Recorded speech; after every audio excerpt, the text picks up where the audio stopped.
What if I told you that happiness after 70 doesn't come from holding on, but from letting go? That one question changed the way I see aging. Turning 70 isn't just another birthday.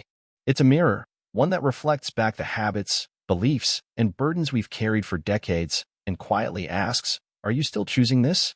I remember the morning after my 70th birthday. No celebration, no big cake, just stillness and a strange sense of clarity. I realized I wasn't just growing older. I was growing tired of carrying things that no longer served me. And that was the turning point. In this video, I want to share with you the 11 things I let go of after turning 70 and how each one transformed my life in a way I never expected.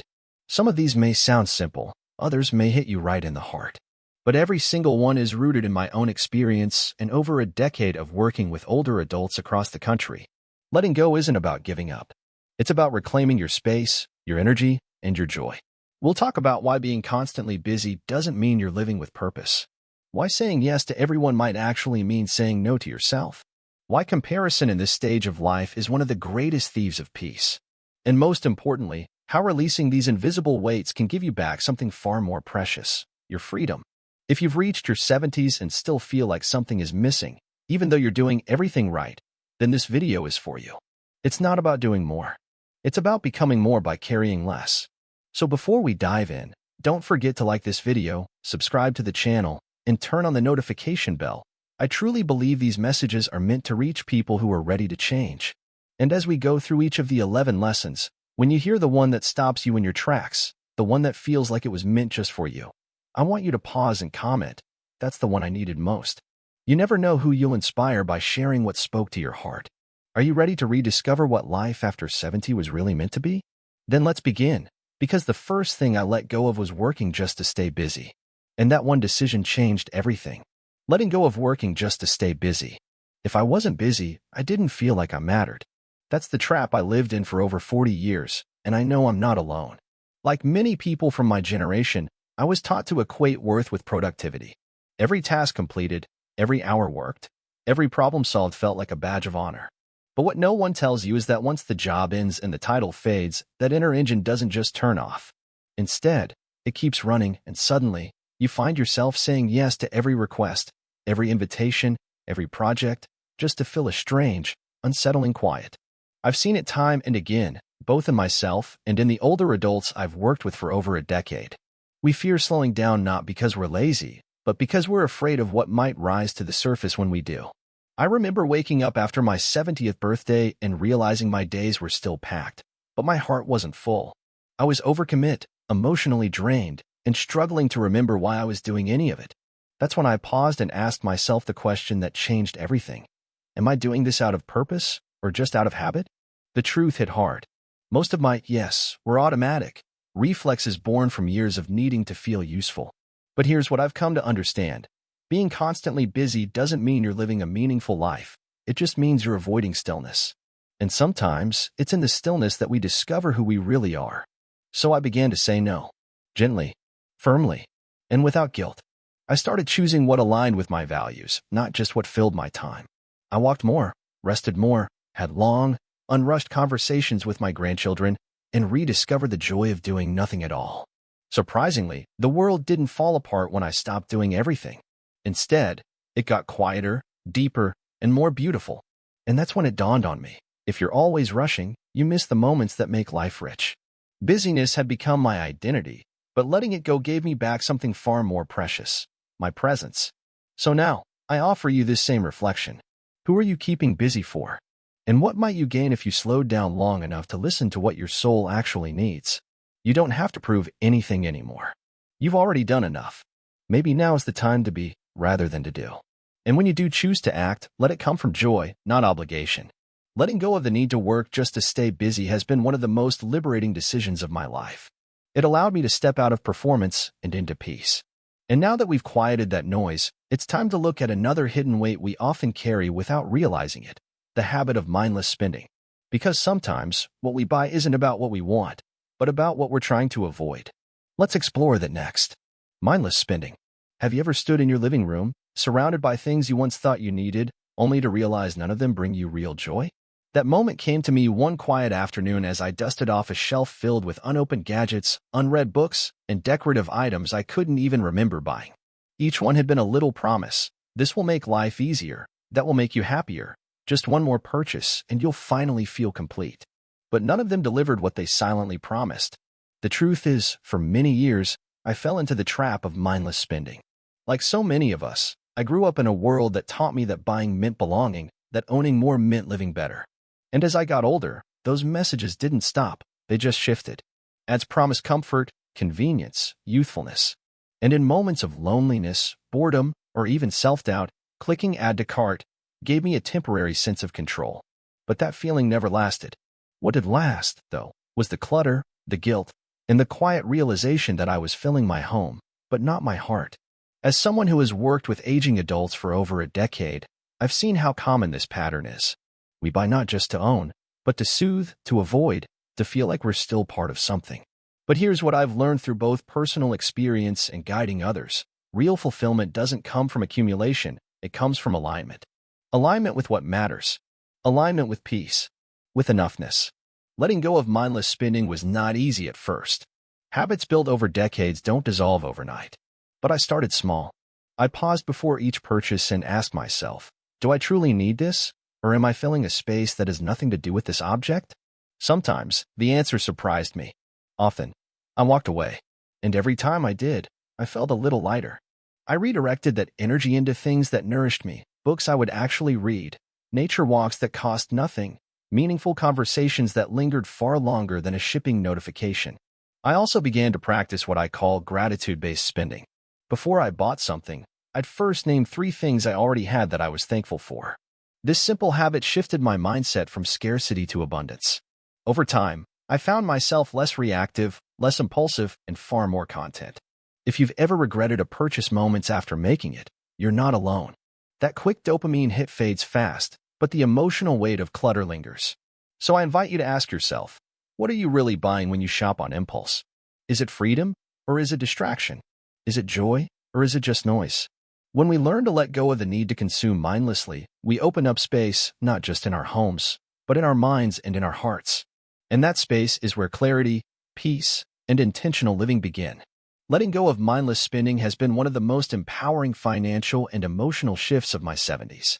It's allowed me to spend not just money, but time and energy on what truly matters. And now that we've learned to stop filling our homes with things that don't serve us, it's time to look inward again.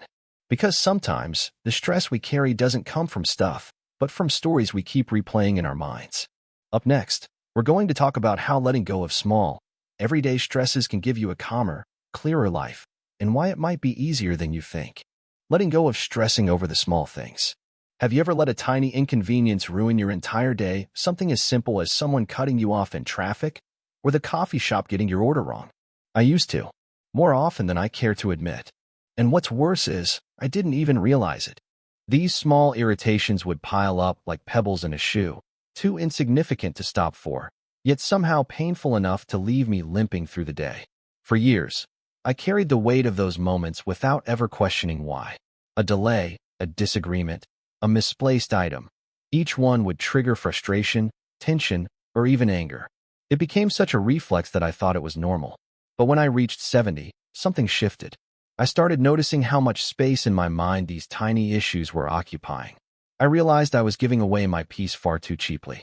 And I asked myself a question that changed everything. Will this still matter a year from now? Almost every time, the answer was a resounding no. That question became my filter. It helped me see how many of my stress responses were simply habits, reactions I had never examined, just inherited or repeated. As someone who has coached and listened to older adults for over a decade, I can tell you this. We often overestimate the importance of minor disruptions and underestimate their impact on our well-being. One small frustration might not seem like much, but when you add them up day after day, they form an undercurrent of tension that robs us of clarity, joy, and even physical health.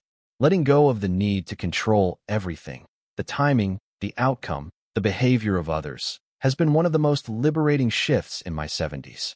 I began to practice something simple yet powerful, releasing the moment. If something minor went wrong, I'd take a breath, smile gently to myself, and say, not worth my peace. And you know what? It worked. I started sleeping better, laughing more, feeling lighter. My relationships improved, not because others changed, but because I stopped expecting perfection from them or from life. Life, I've come to understand, is not meant to be controlled. It's meant to be experienced. And part of that experience is messiness, noise, surprise, imperfection. The sooner we accept that, the sooner we become free. If you find yourself easily upset by small things, you're not alone. But ask yourself this: what are those moments really costing you? Is that argument about the dishes worth an hour of tension? Is that missed appointment worth an evening of frustration? Probably not. Letting go of the small stuff isn't about apathy. It's about wisdom. It's about choosing where to place your energy and protecting your emotional space like the sacred thing it is. You've earned your peace. Don't trade it for things that don't deserve it. And here's the beautiful part. The more you let go, the more room you create. Room for laughter, for presence, for real connection. When you're no longer consumed by what went slightly wrong, you're finally free to notice all the things that are going incredibly right. Now that we've lightened the emotional load, let's explore something equally powerful: the art of self-care. Because once we stop giving our energy to the unimportant, we finally have space to give it back to the one person who needs it most: ourselves. Letting go of people-pleasing. Have you ever said yes when everything inside you was quietly begging you to say no? I have, more times than I can count. And for the longest time, I thought it made me kind, responsible, even admirable. I was the one who always showed up, who fixed things, who stayed quiet to keep the peace. But somewhere along the way, I forgot to include myself in the equation. Somewhere, I lost sight of the fact that constantly pleasing others often meant quietly abandoning myself. After turning 70, something inside me finally stirred awake. I realized that all those years of saying yes out of obligation, guilt, or fear of disappointing others had left me emotionally tired, stretched thin, and, ironically, disconnected from the very people I was trying so hard to please. It wasn't love that was fueling my actions anymore. It was habit, and sometimes fear. And that realization hit hard. Because here's the truth I wish I'd embraced sooner. You don't owe everyone your energy just because you care. As a person who has worked with older adults for over a decade, I've seen how deeply ingrained people-pleasing can become, especially in those of us raised to be the reliable one, the caregiver, the peacemaker. We wear it like a badge of honor, unaware that it often hides a silent erosion of our own well-being. We convince ourselves that putting others first is noble, and sometimes it is, but when it becomes automatic, when it costs us our health, joy, or boundaries, it's no longer kindness. It's self-neglect. So, I started to make different choices. Small at first. I paused before answering a request. I asked myself, is this a genuine yes or a fearful one? I practiced saying no without a 10-minute explanation. I began reclaiming moments just for me. Mornings with no agenda, afternoons with a book, quiet evenings where I didn't feel the need to answer every phone call or show up for every ask. And do you know what happened? The world kept turning. The people who truly loved me understood. And most surprisingly, I felt a deep sense of relief, like I'd finally come home to myself. People-pleasing is sneaky because it masquerades as generosity. But real generosity doesn't deplete you. It flows from a full heart, not a resentful one. And when you start filling your own cup first, you don't become selfish. You become sustainable. You give with intention, not with exhaustion. So I ask you, who have you been putting ahead of yourself for far too long? And what might happen if you gave yourself the same compassion, patience, and care you so easily offer others? You've spent decades showing up for everyone else. Maybe now it's time to show up for you. Letting go of the need to please everyone was one of the most loving things I've ever done for myself and for those around me. Because when you start honoring your needs, you teach others to honor them too. And relationships built on truth and mutual respect are far more meaningful than those built on silent sacrifice. Now that you've reclaimed your emotional space, we're ready to explore another powerful shift, learning to say no not just to people, but to commitments that drain you. Because it's not just about who you serve, it's about how you choose to spend your precious time. And learning to say no, that's where real freedom begins. Letting go of saying yes too often. Have you ever looked at your calendar and realize there's barely a single day left just for you? That used to be my reality. I was the person who said yes to everything. Every invitation, every errand, every favor. At first, it felt good. Being helpful, dependable, available, it gave me purpose. But over time, I began to feel something else: exhaustion, quiet resentment, a growing disconnect from the things that actually mattered to me. And it all came from one simple habit: saying yes far too often. There's a strange pressure, especially as we grow older, to prove we're still active, useful, involved. So when someone asks for help, we don't just agree, we overextend. When someone invites us somewhere, we show up, even when our bodies are begging for rest. We say yes to please, to avoid guilt, or to keep up the image of being always there. But what we don't realize is that every yes comes at a cost, and often, that cost is ourselves. I've worked with older adults for over 10 years, and this is one of the most common emotional burdens I see. People feel stretched thin, not because they lack time, but because they've forgotten how to protect it. We say yes out of habit, without checking in with our own needs first. And slowly, that habit becomes a form of self-abandonment. When I turned 70, I started to feel the weight of all those unintentional commitments. I was constantly running, doing, showing up, but inside, I felt scattered. One day, I sat down with my planner and realized something heartbreaking. I hadn't scheduled myself into my own life. That's when I knew something had to change. So I began practicing the art of the thoughtful pause. When someone asked something of me, I didn't respond immediately. I took a breath and asked, do I truly have the time and energy for this? If the answer was no, I gave myself permission to decline, with grace, but without apology. At first, it felt uncomfortable. But then something powerful happened. I started to feel free, clear, in control of my own life again. Saying no isn't selfish, it's self-respect. And when you choose your commitments with intention, you serve others from a place of joy, not obligation. You give better when you're not drained. You show up fully when you're not overbooked. If your days feel too full and your spirit feels too empty, ask yourself, how many of your yes are actually costing you peace, energy, or joy? What would happen if you gave yourself permission to pause, reflect, and say no when needed?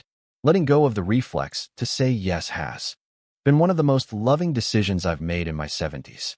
It's helped me reclaim time, not just minutes on a clock, but meaningful moments of rest, reflection, and joy. And it's allowed me to be more present with the people and activities that genuinely light me up. Now that we've learned to say no with purpose, let's go one step further.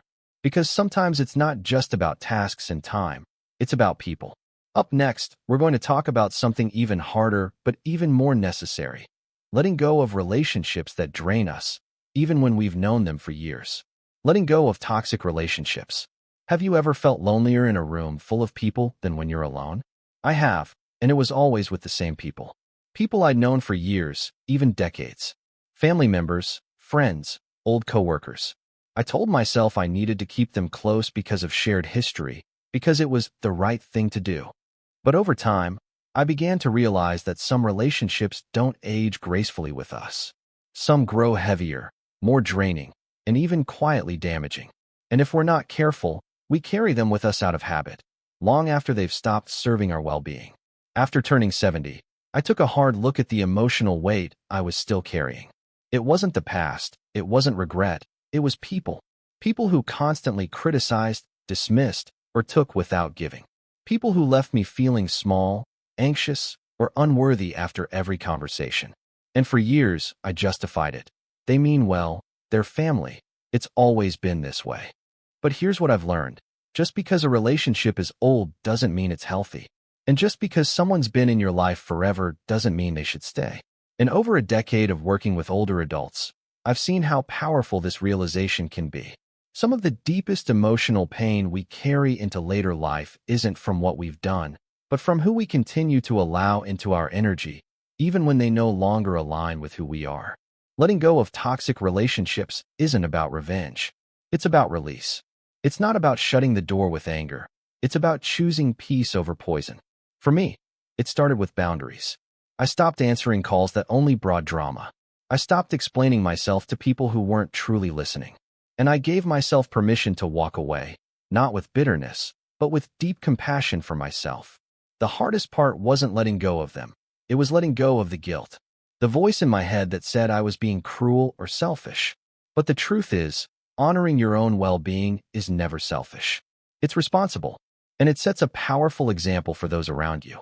Because when we surround ourselves with people who uplift us, challenge us with kindness, and meet us with respect, everything about life becomes lighter, calmer, more meaningful. So I ask you, is there someone in your life who leaves you feeling more empty than full, more anxious than at ease? What would it look like to gently step back?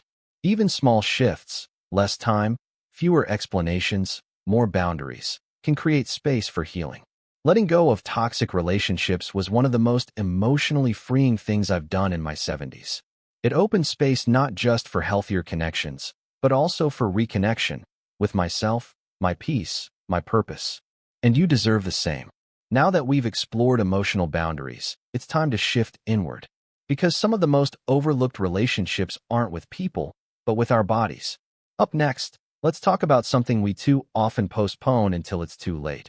Putting your health first, and why doing so can give you more life, not just more years.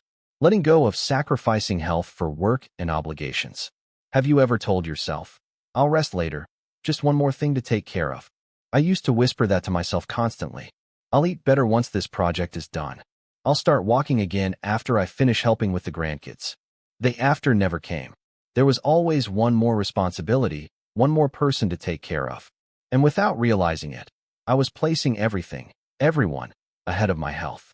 But after I turned 70, my body started sending signals that could no longer be ignored. It began subtly. Stiffness in the morning, low energy by mid-afternoon, shortness of breath climbing stairs I once handled easily. I brushed it off. Just getting older, I thought. But deep down, I knew better. My years of putting health last, skipping meals, neglecting sleep, ignoring stress, had caught up with me. And the truth hit me hard. I had spent decades caring for everything else, except the one thing that made all of it possible, my body. In my work with older adults over the past decade, I've seen this pattern too often. We come from a generation that equates worth with work. We feel guilty resting, guilty saying no, even guilty prioritizing a doctor's appointment over a family gathering. But here's what I've learned. You can't pour from an empty cup. When your health fades, everything else becomes harder. Relationships, responsibilities, even joy. So, I decided to shift. Not with a dramatic overhaul, but with small, intentional steps. I began each morning with a walk, not to burn calories, but to greet the day with breath and movement. I chose foods that nourished, not numbed. I learned the power of stillness, 5 minutes of quiet, just to check in with how I really felt. I stopped apologizing for going to bed early. I made peace with saying no, even to things that mattered, because I matter too. It wasn't always easy. Old habits pushed back. The guilt still crept in. But each time I honored my health, I felt stronger, not just in my body, but in my spirit. And the more I cared for myself, the more I could genuinely care for others, with energy, with joy, with presence. So I want to ask you, when was the last time you made your health, not your schedule, not your obligations, your true priority? What would happen if your well-being was no longer the thing you squeezed in, but the thing you built everything else around? Letting go of the belief that work or duty should come before my body has changed everything. It gave me back mornings I actually enjoy, afternoons with energy, and evenings without pain. It helped me become a better version of myself, not because I did more, but because I felt better doing it. And here's the thing, it's never too late to begin. Your body is listening. Your heart is waiting. All it needs is your permission to heal. Now that we've talked about honoring your physical well-being, let's shift to something just as powerful, your dreams. Because what if the very goals and passions you've been putting off for someday are the keys to feeling alive again, right now? Letting go of procrastinating on personal goals. Have you ever said, I'll do it someday, and then realized that someday never came? I used to say that more often than I care to admit. I'll learn the piano when things settle down. I'll write that book once I retire. I'll take that trip when the timing is right. But then 70 came. And I finally understood something I wish I'd learned earlier. Someday is the most dangerous word we tell ourselves. There's a quiet tragedy in how many dreams we delay, not because we don't want them, but because we think there's still time. We push aside what brings us joy to handle what feels urgent. We wait for the perfect moment, the perfect energy, the perfect plan. But in doing so, we forget a powerful truth. Life isn't waiting for us. The clock keeps ticking, whether we act or not. After turning 70, I realized I had left so many parts of myself unopened. Passions I had buried under responsibility. Interests I had ignored because they didn't feel practical. A novel I started writing 20 years ago sat untouched in a drawer. Sketchbooks, travel plans, languages I once wanted to learn, they all waited patiently, while I chased what I thought was more important. In my work with older adults, I've seen this pattern too often. People with beautiful talents, heartfelt desires, and lifelong dreams, trapped not by age, but by the belief that it's too late or not the right time. But here's the truth. The right time is now. Not when you have more energy. Not when the stars align. Now. So I made a decision. I would stop waiting. I pulled out that old manuscript and started writing again. I signed up for an online art class. I visited a place I had dreamed about for years, even though my knees protested the stairs. And what I discovered wasn't just excitement. It was aliveness. The kind of spark I hadn't felt in years. Pursuing a personal goal doesn't have to be grand. It just has to be real. Whether it's painting, gardening, dancing, learning something new, or simply finishing something you once started. These are not luxuries. They are essential acts of honoring who you are. If you've been postponing a personal dream, I want to ask you, what are you waiting for? And more importantly, what might you lose by continuing to wait? Time is precious, but it's not just about how much of it we have left. It's about how we use it now. Letting go of procrastination wasn't about productivity. It was about connection. It reconnected me to myself, to my curiosity, my creativity, my sense of wonder. And it reminded me that aging doesn't mean fading. It can mean blooming if we choose it. And once you take that first step, even the smallest one, something incredible happens. You begin to feel forward motion again. You remember what it's like to want something just for you. And that, at any age, is a beautiful thing.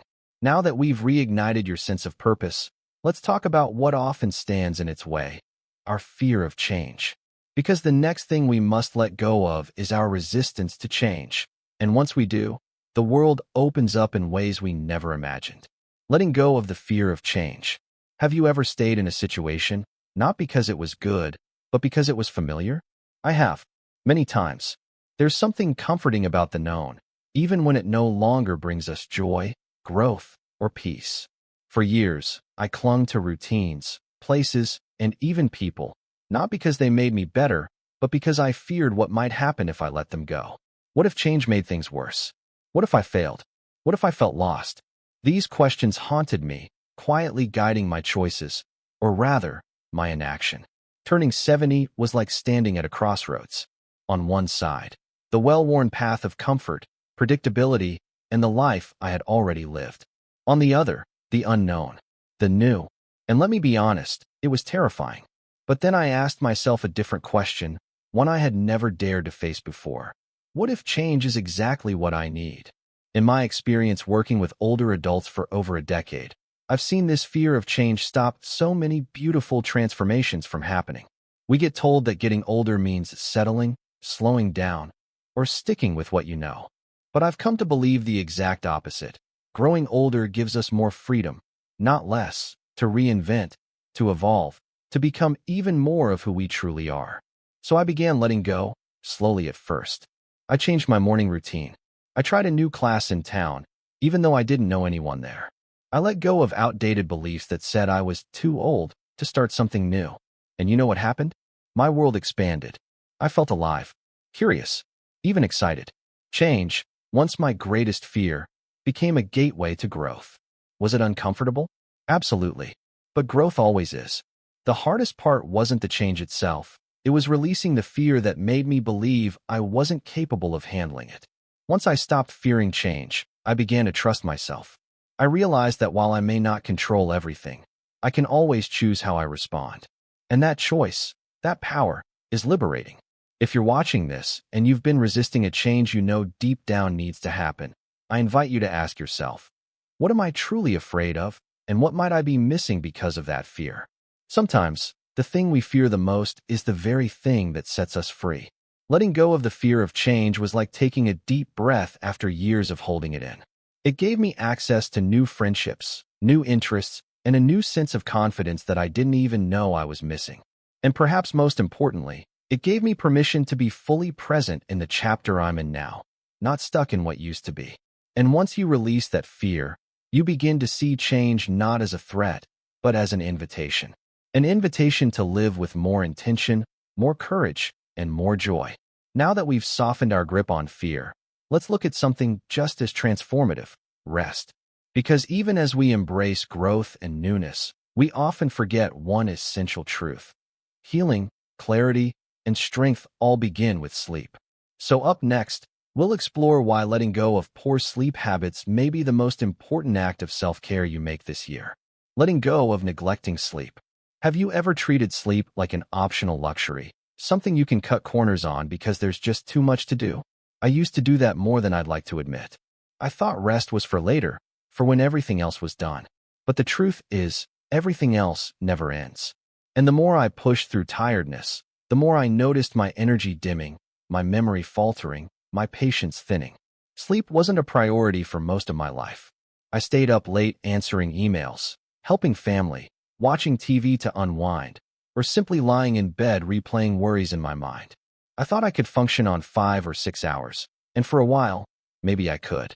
But what I didn't realize was that I wasn't functioning. I was compensating. Quietly, my body and brain were paying a price I didn't even see until the symptoms showed up. Morning fatigue that wouldn't go away, foggy thinking, mood swings, and a growing sense of burnout that sleep-deprived people often mislabel as just aging. It wasn't until I turned 70 that I truly confronted the role sleep plays in our health, not just physically, but emotionally and mentally. In my work with older adults over the years, I've seen how the lack of quality sleep affects nearly every aspect of life: blood pressure, memory, immune strength, even emotional resilience. But the good news is, it's never too late to reclaim your rest. So I made a decision, not a big, dramatic one, but a conscious shift. I started treating sleep the way I once treated deadlines, as non-negotiable. I created a simple bedtime routine: no screens, just a warm cup of tea and a book that soothed rather than stimulated. I kept the lights low, played calming music, and, most importantly, I gave myself permission to wind down. Not because I earned it, not because I finished my to-do list, but because I deserve it. And so do you. The results were subtle at first, but then undeniable. I woke up with more energy, more clarity. My mood steadied. I handled stress better. And my body, my beautiful, aging body, finally had the space to repair, to recover, to breathe. If you've been treating sleep as an afterthought, I want to ask you, what would change if you started treating it as medicine, as healing, as sacred? How might your days shift if your nights were truly restful? Letting go of the habit of sacrificing sleep has been one of the kindest things I've ever done for myself. Because rest isn't weakness, it's wisdom. And at this stage of life, we need wisdom more than ever. So tonight, let yourself rest fully. Not because you've finished everything, but because you've earned the right to care for your mind and body with intention. And now that we've honored the body's need for recovery, let's take a look at something just as essential: your relationship with self-worth. Because often, the reason we can't sleep, the reason we overdo, the reason we lose peace, comes down to comparison. So up next, we'll explore what happens when you let go of comparing your life to others and start embracing the unique journey that's always been yours alone. Letting go of comparing yourself to others. Have you ever looked at someone else's life and thought, they've got it all figured out? I should be doing more, being more, living differently. It's a quiet thought, but a powerful one. And if we're honest, most of us have had it. I know I have. Even after turning 70, even after decades of life experience, that voice still whispered in the background. Look at them. Look how well they're doing. For most of my life, I compared my journey to others without even realizing it. I'd scroll through photos, hear about someone's perfect retirement, their close-knit family, their achievements, their health, and a subtle voice inside would say, "You're behind. You're not enough." It didn't matter how much I had accomplished or how full my life was. Comparison has a way of shrinking even our most beautiful moments. But here's what I've come to understand after years of inner work and countless conversations with older adults. Comparison is not a tool for growth. It's a thief of joy. It pulls you out of your own life and into a highlight reel that was never meant to reflect your truth. Turning 70 gave me a kind of clarity I'd never had before. I realized I had spent so much time measuring my life against others that I'd missed the quiet victories of my own journey, the resilience, the healing, the wisdom earned through struggle. And when I looked closer, I saw that every life I once envied came with its own unseen battles, losses, and heartaches. The more I talked with people, really talked, the more I realized no one has it all together. No one's life is perfect. We're all figuring it out, one chapter at a time. So I made a shift. I stopped measuring my success in comparison to others. I started measuring it in presence and peace, in the quality of my connections. I began honoring my pace. And most importantly, I gave myself permission to embrace the life I had, fully, without apology. If you find yourself constantly looking left and right, wondering if you're doing enough, being enough, having enough, I invite you to pause and look inward instead. What if your life, exactly as it is already meaningful? What if it doesn't need to look like anyone else's to be beautiful? You are not a copy. Your path is not supposed to mirror someone else's. It's yours, wild, winding, wonderful, and uniquely designed for who you are becoming. Letting go of comparison doesn't mean we stop improving. It means we stop pretending someone else's life is the standard. And when you release that, you begin to see your world with new eyes, eyes of gratitude, eyes of compassion, eyes of truth. And here's the magic. When you stop comparing, you start living. Fully, deeply, freely. Now that we've released this final weight, let's take a breath together, because this isn't the end of the journey. It's a new beginning. In our final thoughts, we'll explore how letting go of these 11 things isn't about giving up. It's about reclaiming your life with intention, peace, and purpose. Let's talk about how these shifts can shape the next chapter of your life, the one where you finally live as the person you were always meant to be. If there's one lesson I hope you take from this journey, it's this. Life after 70 isn't about slowing down. It's about choosing more wisely. We've spent much of our lives doing, serving, achieving, caring, worrying. But this chapter is about living with intention, about waking up each day and asking, what truly matters to me today? And then having the courage to build your life around that answer. Letting go of these 11 things, busyness, mindless spending, small worries, people-pleasing, overcommitment, toxic relationships, health neglect, procrastination, fear of change, poor sleep, and comparison was not about subtraction. It was about making room. Room for clarity, for joy, for peace, for the kind of life that feels aligned with who I am now, not who I used to be, and not who the world expects me to be. In my 30s, I chased goals. In my 50s, I juggled roles. But now, in my 70s, I've come to understand that less really can be more, if what's left is what truly nourishes your spirit.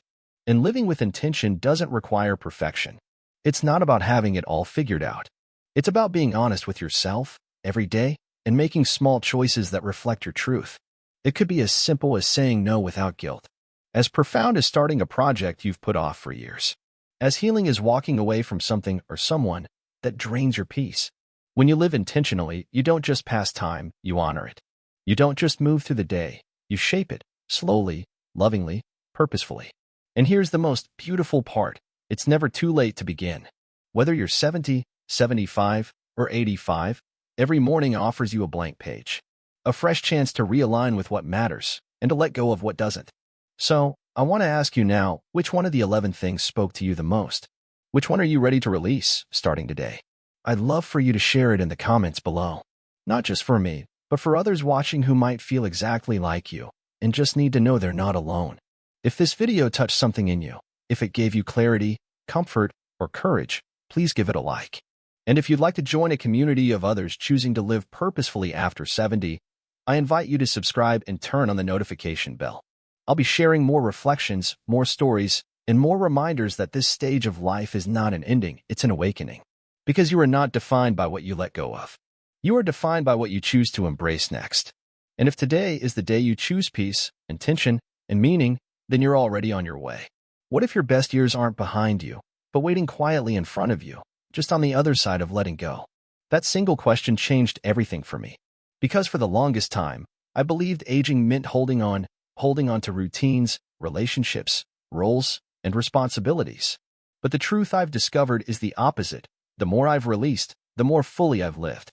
Letting go is not weakness. It's not giving up. It's a profound act of wisdom and courage. It says, I've learned enough to know what no longer belongs.